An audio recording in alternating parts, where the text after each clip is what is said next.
político, economista y abogado, José Antonio Meade cuenta con una sólida trayectoria en la que ha sido 4 veces secretario de Estado. El actual titular de la Secretaría de Desarrollo Social se caracteriza por cohesionar inteligencia, talento y conocimientos para dirigir exitosamente distintas dependencias gubernamentales. Acompáñeme a conocer de cerca la vida de este importante político con espíritu visionario.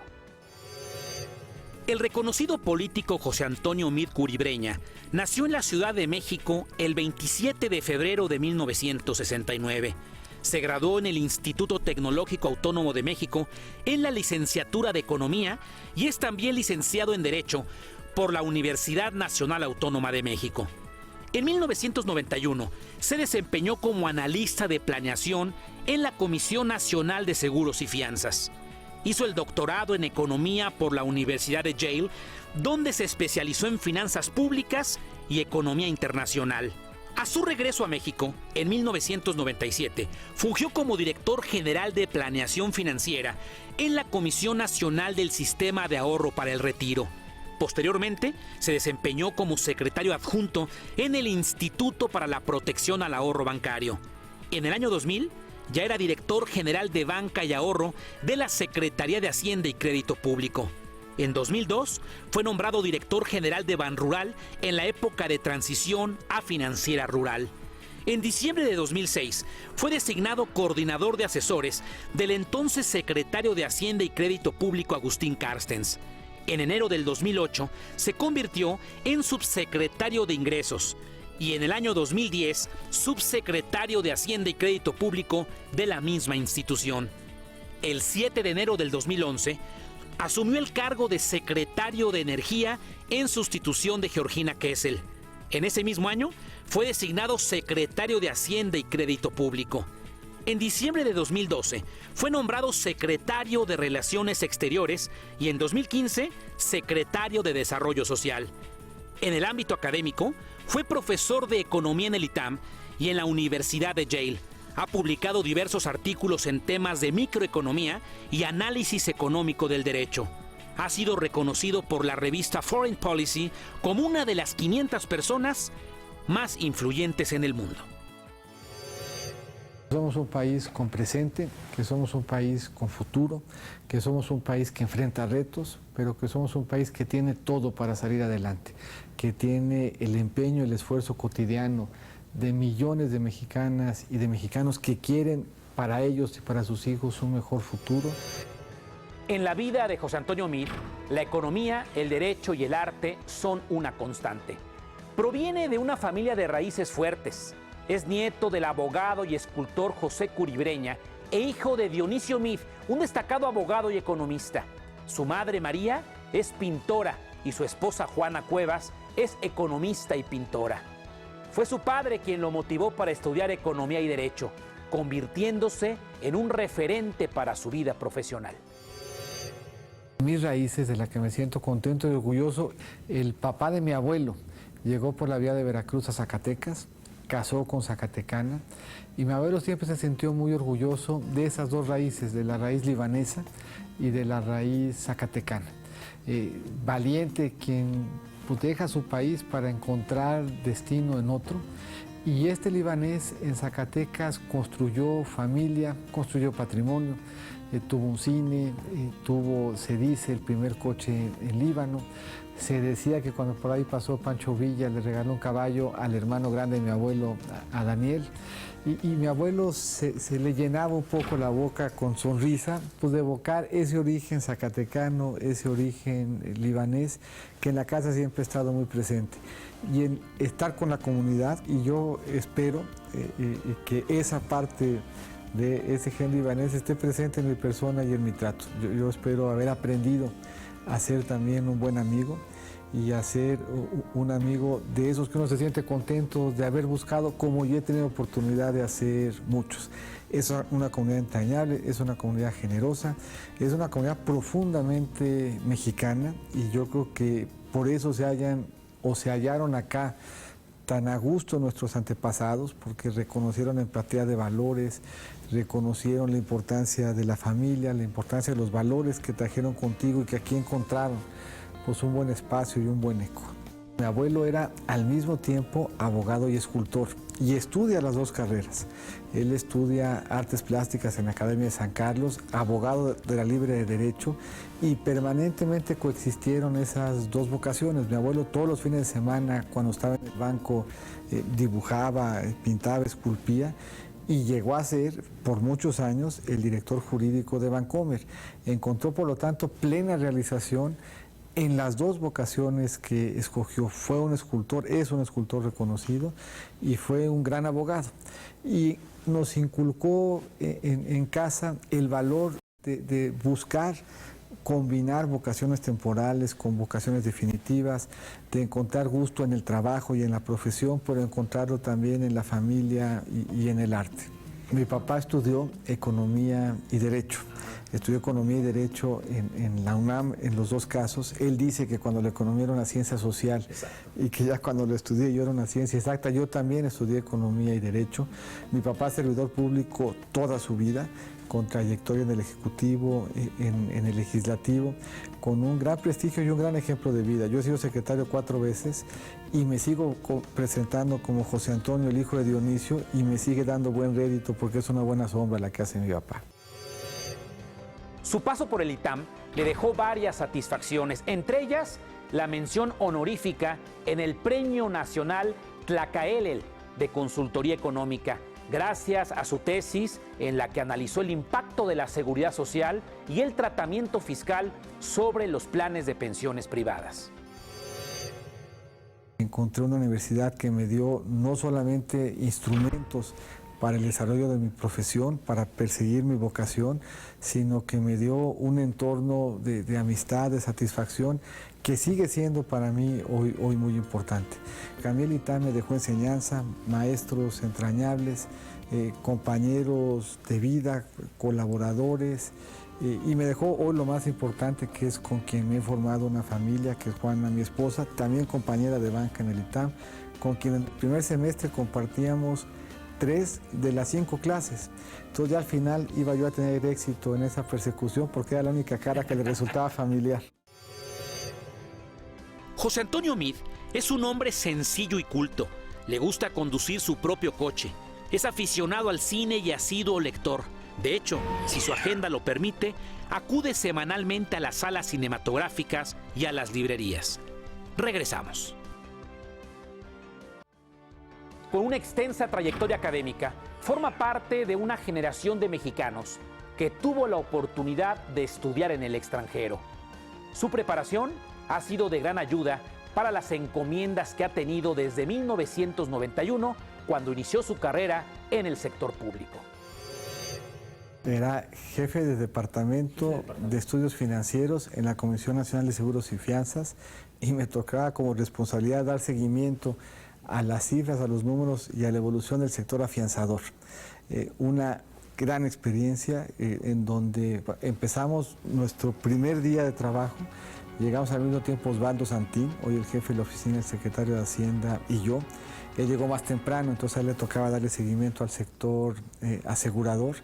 En ese entonces, presidente de la comisión, Ismael Gómez Gordillo, el vicepresidente Nacho Gilantón, un gran funcionario público, un gran hombre, y quien nos invita ya a trabajar, que había sido nuestro maestro en la universidad, Fernando Solís Oberón, un economista profundo, talentoso, gran funcionario público, gran emoción de servicio, que arma en la comisión un muy buen equipo de investigación en un una parte del sector financiero público que es bien importante, bien apasionante, que es el que nos permite justamente administrar nuestro riesgo.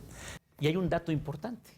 La tesis de José Antonio Meade hablaba de los seguros, creo que de vida, ¿no? Sí, de pensiones. De pensiones, sí. En esa época se discutía mucho en México, pues el tema de pensiones. Que iba a reventar la bomba, cómo ¿no? darle viabilidad financiera. Una reforma que se hizo muy importante en 97, que hoy explica parte de nuestra fortaleza financiera, parte de la profundidad de nuestros mercados de deuda, parte de lo que nos da certeza y tranquilidad en nuestras finanzas públicas fue esa reforma del 97, a la que, regresando el doctorado, tuve yo oportunidad de sumarme ya entonces en la CONSAR. Y después de la CONSAR, el IPAB, Instituto de Protección al Ahorro Bancario. Sí, de ahí sale en una discusión legislativa muy difícil, y el IPAB permite darle salida a ese debate y empezar a construir y a reconstruir nuestro sistema financiero.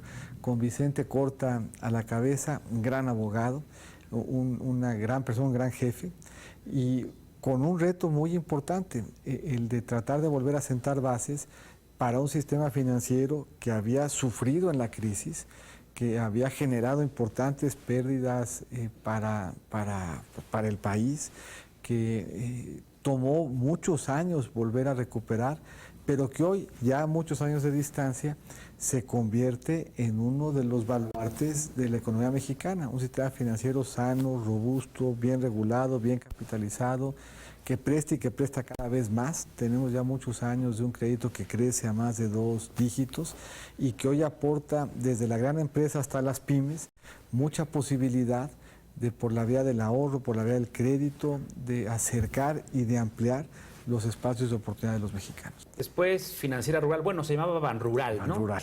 Y fuiste el primero de Financiera Rural secretario. De la financiera, en una gran oportunidad de estar cerca del medio rural, de estar cerca del campo, de estar cerca de los retos que se enfrentaban y las oportunidades que se podían construir, en la gran oportunidad de participar en el diseño de una institución que hoy perdura. La financiera estará por cumplir ya 14 años de haberse fundado, y desde donde se ha construido una historia interesante, una banca agropecuaria siempre emproblemada, siempre con grandes retos financieros, y hoy una institución que desde su concepción ha tenido un desarrollo sano y una participación activa dentro del medio rural. Su pasión por lo que hace y el compromiso con cada una de las instituciones lo han llevado a tener un crecimiento exponencial en su carrera. Desde el principio armonizó el mundo de las finanzas con el de la jurisprudencia.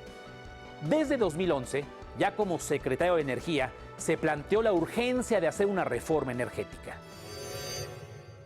Se planteó un primer esfuerzo y se identificó que parte del reto de nuestro sistema energético es que no había suficiente flexibilidad contractual.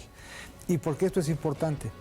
Pemex, si no podía contratar, no podía traer ni más capital, ni más tecnología a enfrentar proyectos que eran cada vez más difíciles. La geología de nuestro país, en términos de dónde estamos encontrando petróleo, se ha vuelto más compleja. Pasamos a encontrar petróleo casi en aguas someras, con gran generosidad, a tenerlo que buscar en terrenos y en geologías cada vez más complicadas.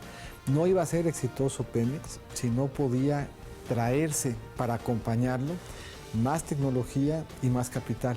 Se hizo un esfuerzo, se hizo una reforma energética dentro de los parámetros que entonces permitía la Constitución, porque no se modificó la Constitución, sino que se cambió la norma secundaria, y se asignaron los primeros contratos que entonces se llamaban contratos incentivados.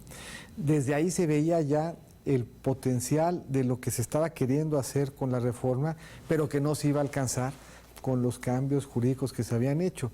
Y por eso yo creo lo importante de lo que el presidente Peña Nieto hizo. El presidente Peña Nieto, reconociendo la generosidad de él y la de los demás partidos políticos, y reconociendo que México está urgido de un cambio de fondo en materia energética, pues da un paso ya definitivo, estructural, a nivel de la Constitución, que nos da un horizonte muy diferente. Y es bien interesante, porque esa reforma siempre se pensó que daría sus mejores frutos en buenos tiempos y en un buen clima de precios, sobre todo el petróleo. Y hoy lo que estamos viendo es que la reforma está acreditando su valía en los momentos más difíciles que ha enfrentado Petróleos Mexicanos por un desplome que se ha dado en el precio. Si no fuera por la reforma, Petróleos Mexicanos estaría en severos aprietos, y hoy la reforma le construye una ruta de salida para que siga siendo pues, la empresa productiva y palanca de desarrollo del país.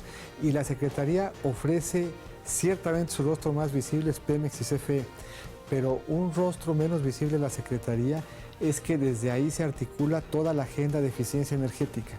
Cuando uno llega a su casa, los materiales con los que se construyó, la forma incluso como se construyó, se platica en energía. Cuando uno arranca el coche, la eficiencia del motor se determina con normas que emite la Secretaría de Energía. Cuando uno tiene procesos industriales que generan calor y que ese calor tiene potencial de convertirse en energía, eso pasa por las normas que ahí se construyen. Toda la estrategia de ductos, de llevar gas al país, nace en la Secretaría de Energía. Esto es, la Secretaría de Energía juega un papel muy importante en diseñar buena parte de cómo en materia de aprovechar la energía la economía va a funcionar e impacta desde cómo aprovechamos los desechos para generar electricidad hasta la posibilidad de hacerlo aprovechando el aire, aprovechando el sol, aprovechando el agua, aprovechando la geotermia. Es una secretaría que tiene una gran capacidad de concebir futuro y que tiene una gran importancia de construir presente porque es responsable de lo que pase con dos empresas torales y con dos sectores fundamentales que son el del petróleo y el de la electricidad. Es un funcionario joven y su prestigio se ha forjado con empeño y disciplina a lo largo de años de experiencia. Es el único que ha sido 4 veces secretario de Estado de manera consecutiva en 2 sexenios y con 2 partidos políticos distintos. Continuamos. José Antonio Meade es un hombre dispuesto a escuchar y se compromete con su trabajo. Un ejemplo de ello es que bajo su gestión como secretario de Hacienda y Crédito Público, México alcanzó en 2011 el máximo nivel de recaudación tributaria. Esto derivado de las reformas hacendarias de 2007 y 2009. Otro logro fue que en el 2012 la Secretaría a su cargo emitió diversas medidas de simplificación tributaria.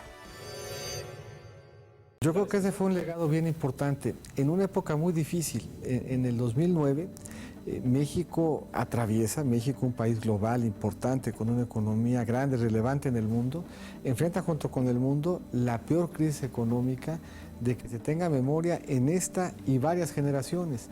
Las caídas que se vieron en el valor de la producción en el mundo solo se podían comparar con las que se habían dado en 1929. Fue un momento muy difícil de sortear, fue un momento que exigió de mucha capacidad de construir consensos políticos y yo creo que hay que reconocer disciplina, tesón, visión del gobierno del presidente, pero también generosidad en el deseo y en la convicción de apoyar esas decisiones desde el Congreso. Fue una administración que tuvo la necesidad de hacer 2 reformas fiscales y que contó para ello con el apoyo del Congreso, que construyó consensos porque se generó la convicción de que con estabilidad no se cuidaba, de que todos teníamos responsabilidad de cuidar la casa, pero también hay que reconocer un elemento que permite poner en claro que en México se hace buena política y que cuando lo que está en juego es la estabilidad del país, las fuerzas políticas están con generosidad, dispuestas a acompañar los esfuerzos que sean necesarios para que el país salga adelante, y ese fue el caso de lo que nos pasó durante esa administración. ¿Cómo es posible que ese hombre que estuvo 2 veces en una secretaría pues salte al otro sexenio y no en una posición menor? Era el canciller, era el representante de nuestro país en el extranjero. Dáganos esta revelación, ¿cómo fue? A ver, yo tengo una gran deuda de gratitud con el presidente Peña Nieto, que con generosidad me invitó a ese desempeño. Tengo además un compromiso de lealtad y de gran emoción. Yo pensaba que en mi trayectoria, pues, haber sido secretario de Energía, haber sido secretario de Hacienda, siendo economista, habiendo estado cerca de grandes economistas, de grandes titulares de la Secretaría, pues habría de ser el momento pues casi culminante de mi trayectoria. La oportunidad que el presidente me brinda de volver al servicio público, de hacerlo en una trinchera desde la que se cuida la buena imagen del país y en donde se despliegan esos esfuerzos en el mundo, es sin duda un gran privilegio del que siempre voy a estar agradecido. Los 2 desempeños tienen mucho en común. En Hacienda se cuida el buen crédito de México en el mundo. En Relaciones Exteriores se cuida el buen nombre de México en el mundo, y es muy difícil tener buen nombre sin tener buen crédito. al mismo tiempo que es muy difícil tener mal crédito y tener buen nombre. Y los dos desempeños son desempeños que tienen muchos elementos de construir visión y políticas de Estado. Y eso yo creo que permitió, pero sobre todo, de nuevo, la generosidad del presidente permitió ese tránsito.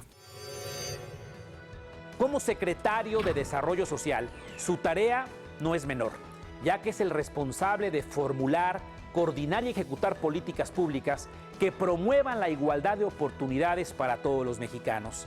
También es el responsable de ejecutar diversos programas que permitan reducir la marginación de grupos y regiones.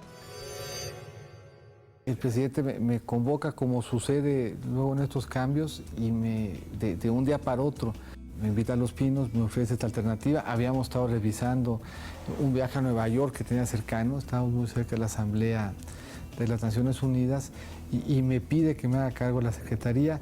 Y si uno revisa toda esta trayectoria que aquí hemos tenido posibilidad de revisar y sobre la cual hemos platicado, todo lo que entonces he aprendido, si en algún momento encuentra pertinencia, es en esta Secretaría.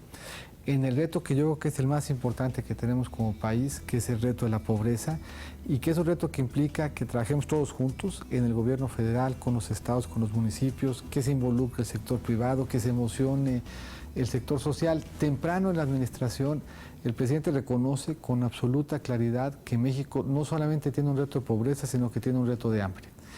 Y en ese reconocimiento, además, se plantea una estrategia y dice: vamos a hacer una cruzada contra el hambre y vamos a trabajar juntos, 19 dependencias y 90 programas, en resolver los problemas de la gente para que vaya superando umbrales que ya no son compatibles con el México que queremos.